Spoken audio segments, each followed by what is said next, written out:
Okay, let's dig into this stack of material you sent over. We've got an article here covering the recent school board elections down in El Paso, and it specifically hits on Socorro ISD. Right. Plus, we have these excerpts from a transcript of the SISD Board of Trustees meeting from May 21st. That's right. And looking at these sources together, our mission seems pretty clear.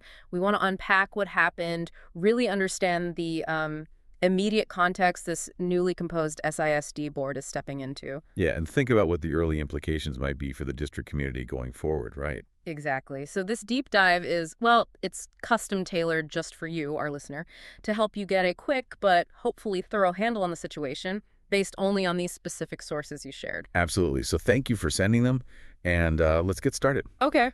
So, setting the stage. The article you sent confirms that voters in the region definitely shook things up a bit in the recent school board elections. It impacted both El Paso and Socorro independent school districts. hmm And our focus today, Socorro ISD, which, is the region's second largest district, it's seeing a pretty significant change. According to the article, 3 new members are joining the board. And these new members are Manny Rodriguez, Ryan Woodcraft, and Charles Smith. Right. And the article specifically points out that all 3 are newcomers to public office.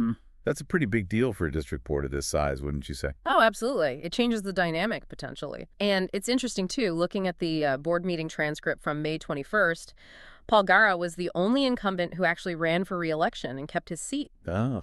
He was welcomed back during that meeting. And the transcript shows one of the first major tasks for this new group right out of the gate was electing their board officers. Yeah. President, vice president, secretary. And Paul Gara, the returning member, he was elected as the vice president. So some continuity there in leadership. Okay. Now, the article makes it immediately clear this new board isn't exactly getting a gentle start. It says they join the board as the district is wrestling with a financial crunch. Yeah, wrestling sounds about right. The sources, they lay out a pretty tough picture. The challenges include recent teacher layoffs and a projected budget deficit for the upcoming school year. And this deficit, it isn't just a simple matter of less state funding, although that's part of it, right? It is, but the article explicitly names overspending by Socorro ISD as another contributing factor.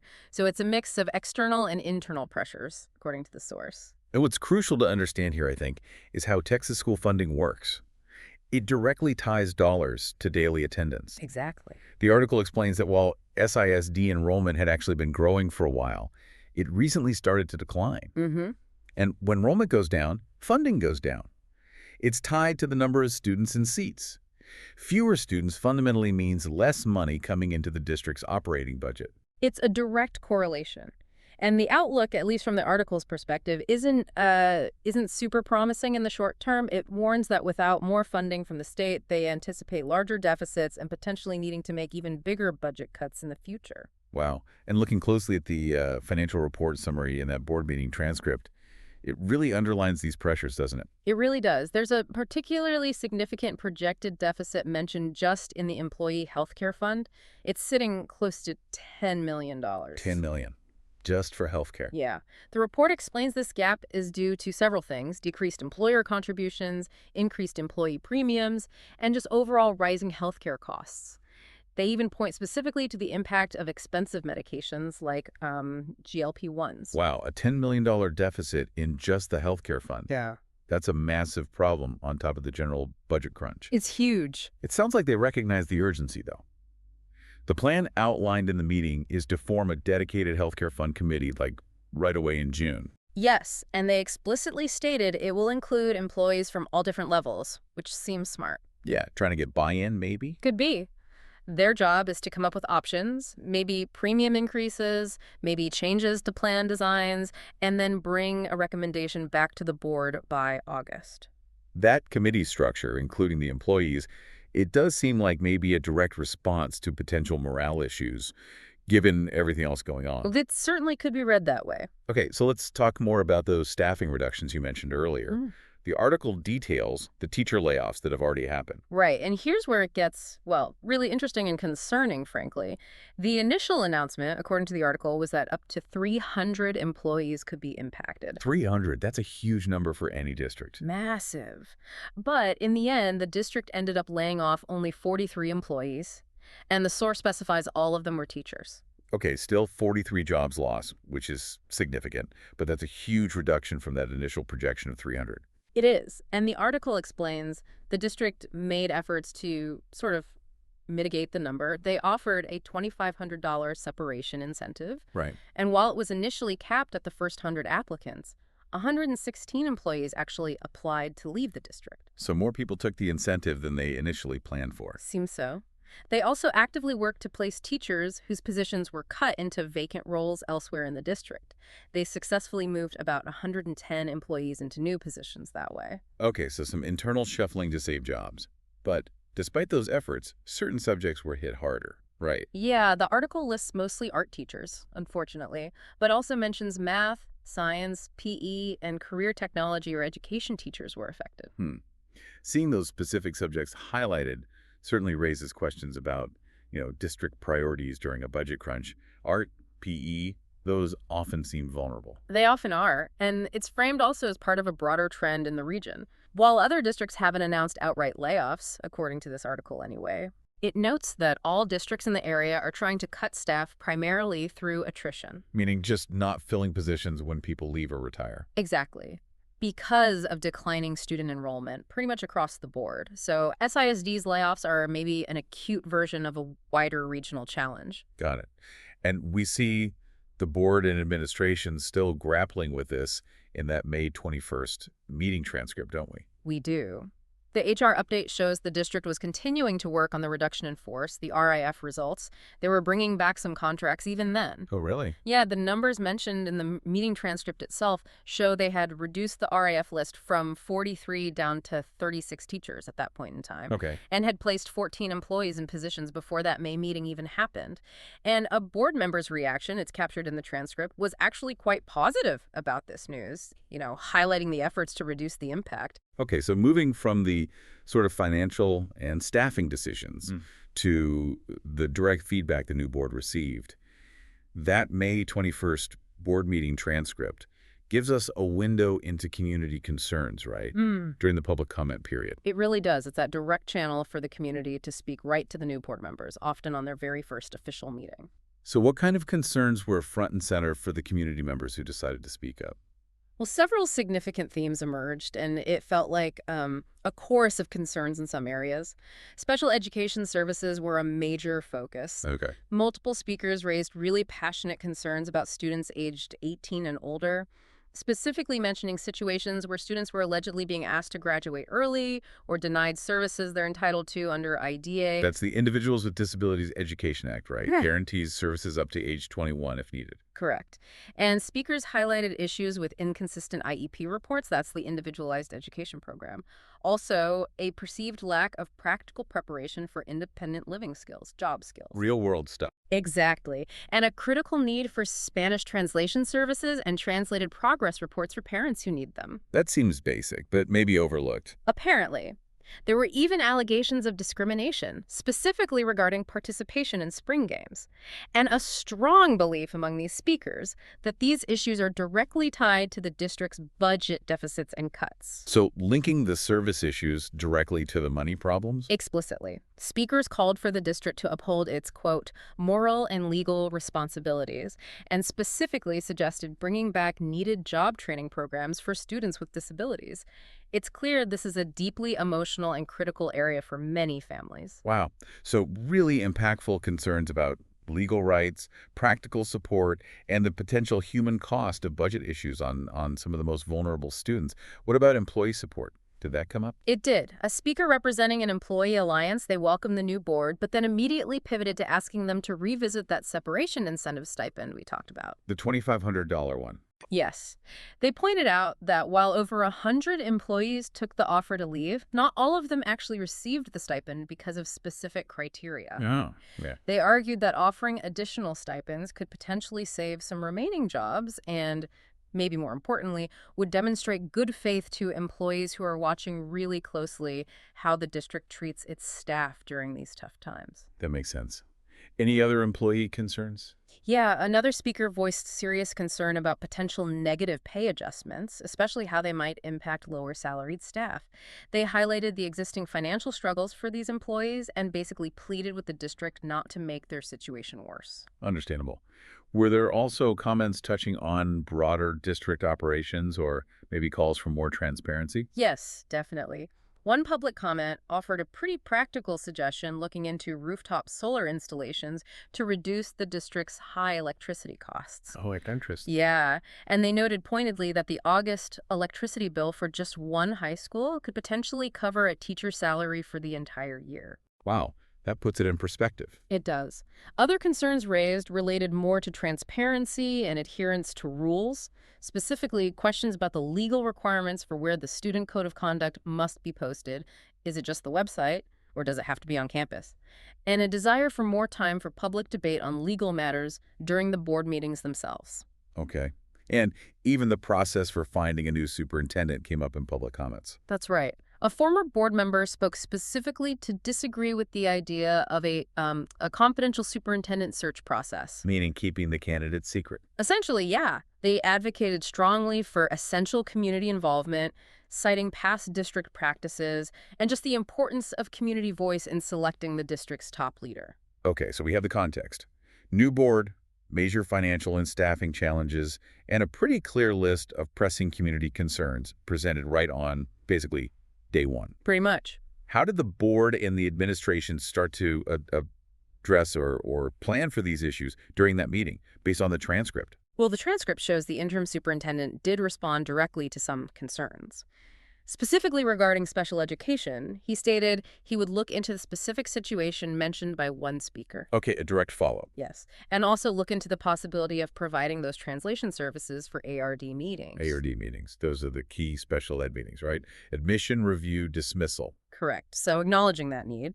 And on the financial front, beyond that really dire healthcare fund crisis we discussed. It's a $10 million gap. Right. There was also a review of the quarterly financial report covering the general fund balance, debt service, overall spending trends, just kind of setting the baseline. And did they make any key financial decisions in that meeting? We did. One involved how to use the remaining 2017 bond funds. There was about $1.8 million left. The board approved option 2, allocating roughly $1.7 million from these dedicated bond funds toward critical HVAC system upgrades. HVAC.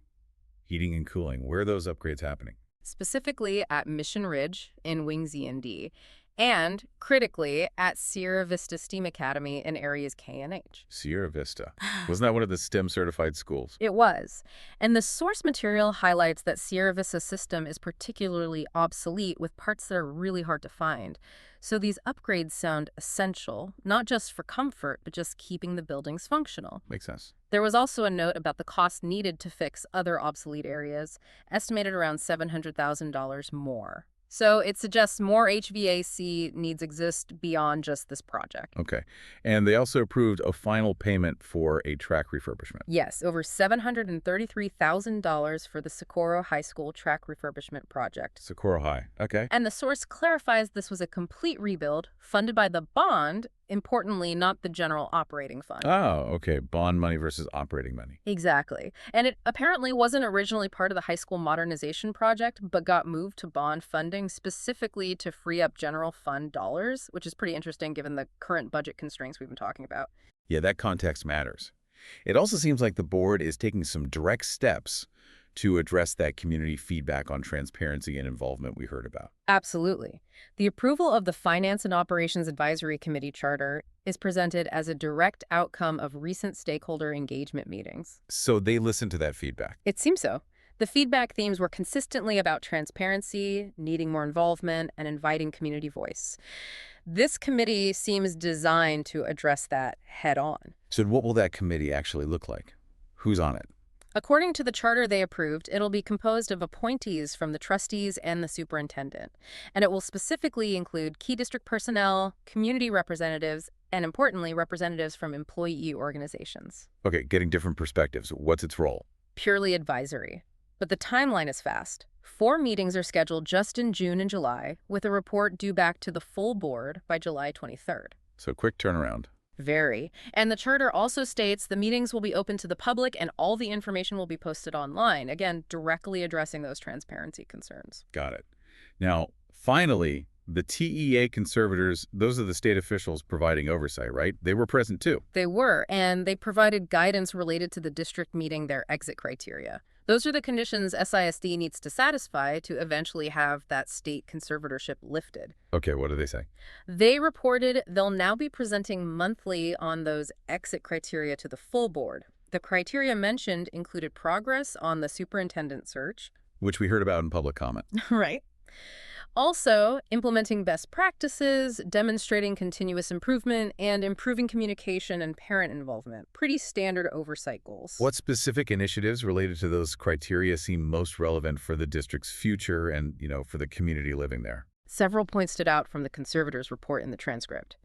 The ongoing superintendent search process was mentioned again, with specific application deadlines and even tentative interview dates being discussed. So that crucial decision is definitely moving forward. Okay. The need for board training was noted as a requirement for this new board. Action on the RIF results, those layoffs, was also listed as required. So follow-through is expected. Yes, as were budget workshops for the board, linking right back to that financial crisis. The lingering health insurance issue was specifically called out again by the conservators as needing action. They're keeping the pressure on that. Seems like it.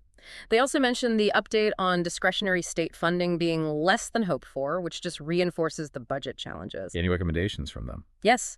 They recommended forming a community-based task force to help with tough decisions, which seems like it could complement that new advisory committee. Interesting. 2 community input groups. Potentially. Yep. And they highlighted planning a county-wide workshop focused specifically on declining enrollment. Ah, the regional issue. Exactly. The idea is to invite other districts, their board members, elected officials, acknowledging this is a shared challenge needing collaborative thinking. That makes a lot of sense. What else? Implementation of MTSS, the multi-tier support system, including specifically for special education, was mentioned. That sounds like a potential response to those community concerns about speed services we discussed earlier. Connecting the dots there. And finally, they noted the development of a robust customer service model for the district. The goal is to improve responsiveness and the tracking of community concerns. Which ties right back to the issues of transparency and responsiveness raised in public comment. Directly. Okay, so it wasn't all challenges and problems addressed in the meeting, though, right? Well, The transcript also included some positive recognitions. that's a really important piece of the picture, yeah. They took time to recognize partners, support employees, and teachers of the year, highlighting the good work still happening despite the difficulties. And there was a really significant positive announcement, too, about STEM. Oh, absolutely. SSD earned district STEM certification from the National Institute of STEM Certification. That sounds like a big deal. It truly is. The source notes, they are the first district in West Texas, only the third in the entire nation, Wow. and the largest district nationally to receive this specific certification through this particular institute. That's quite an accomplishment. Which campuses were recognized? Campuses included Contra STEAM Academy, Sierra Vista STEAM Academy, which we just heard needs those HVAC fixes, and Monwood High School. It really reinforces the district's stated commitment to STEM education and preparing students, and it provides a needed positive counterbalance to all the challenges. Definitely. So, okay, zooming out, pulling all of this together based just on the sources you shared, we see a really complex picture for Socorro ISD right now. Very complex. You've got this newly composed board stepping in during a moment of, frankly, significant financial challenges. They're grappling with a budget deficit and a separate urgent healthcare fund crisis. They're navigating difficult staffing decisions, having already gone through layoffs, with lingering questions about incentives and morale. Right, and they're immediately hearing these really pressing concerns directly from the community, particularly about vital areas like special education services and general employee support, alongside these calls for much greater transparency.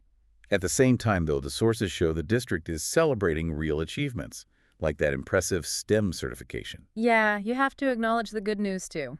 And they seem to be actively putting plans in place to tackle these problems. They're forming new committees explicitly designed to increase community involvement in financial and operational decisions.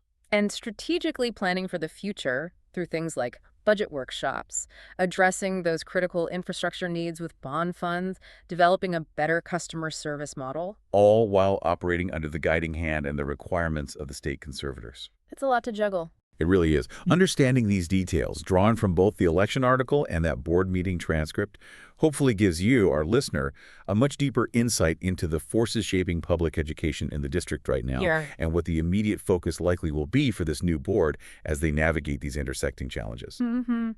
So, considering those significant financial pressures we outlined, the really wide array of community concerns raised right on day one, and the mandates coming down from the state conservators, what specific issues might this newer SISD board need to prioritize first to really start building trust and effectively navigate this incredibly complex landscape? And maybe more importantly, how might their initial decisions and their overall approach potentially impact the district's trajectory for years to come?